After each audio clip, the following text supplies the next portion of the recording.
ముఖ్యంగా మార్కాపూర్ జిల్లా ప్రజలందరికీ కూడా పోలీస్ డిపార్ట్మెంట్ తరఫున మా ఎస్పీ గారి తరఫున నూతన సంవత్సర శుభాకాంక్షలు.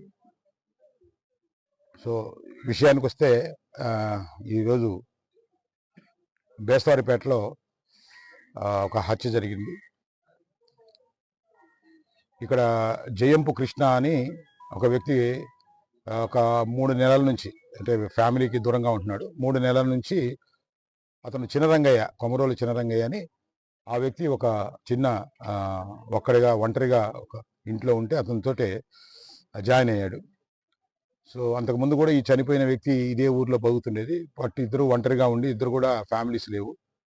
సో వీళ్ళిద్దరూ కలిసి ఉంటూ ఏదైనా సండే కానీ ఏదైనా పండగ రోజు కూడా ఏదైనా గొర్రె పొట్టేలు ఏదైనా ఉంటే తక్కువలో బేరం చేసుకొని, సో దానికి సంబంధించి ఆ మటను అమ్ముకొని ఆ మిగిలిన డబ్బులతోటే జీవనం చేస్తూ ఉండేది. ఇద్దరికి కూడా కుటుంబాలు లేవు. సో తర్వాత 3 నెలల నుంచి ఈ చనిపోయినటువంటి జయంపు కృష్ణ సొంతూరు తాడివారిపల్లి, అతను కూడా ఇక్కడ ఇతనితో కలిసి ఉంటున్నాడు. మొన్న జనవరి 1 కూడా ఇద్దరు కలిసే ఉన్నారు. ఈ చుట్టుపక్కల అందరూ కూడా వీళ్ళు చూస్తూనే ఉన్నారు వీళ్ళని.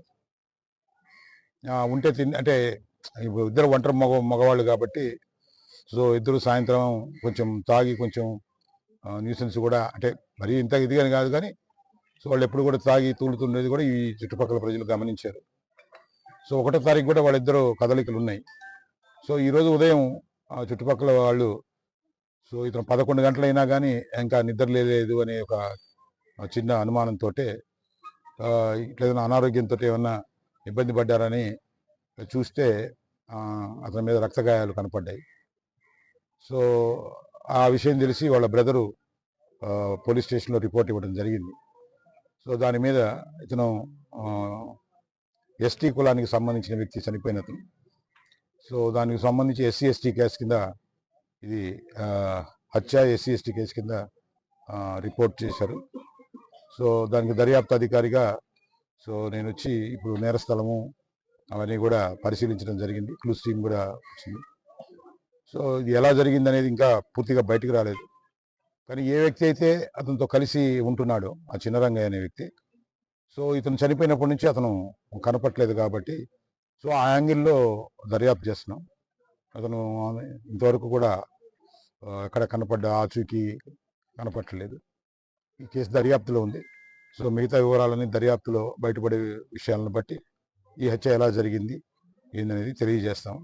ఎవరైనా కానీ ఈ హత్యలు కానీ ఏదైనా ప్రతి ఒక్కరు కూడా చేసినా కానీ ఎవడు కూడా చట్టం ముందు దొరికిపోవాల్సిందే, చట్టం ముందు శిక్ష పడాల్సిందే. ఈ విషయం మాత్రం ప్రతి ఒక్కరు కూడా గుర్తుపెట్టుకోవాలని తెలియజేస్తున్నాను. Thank you very much. Local to global news at your fingertips. మీ చేతిలో ఒక ఆయుధం.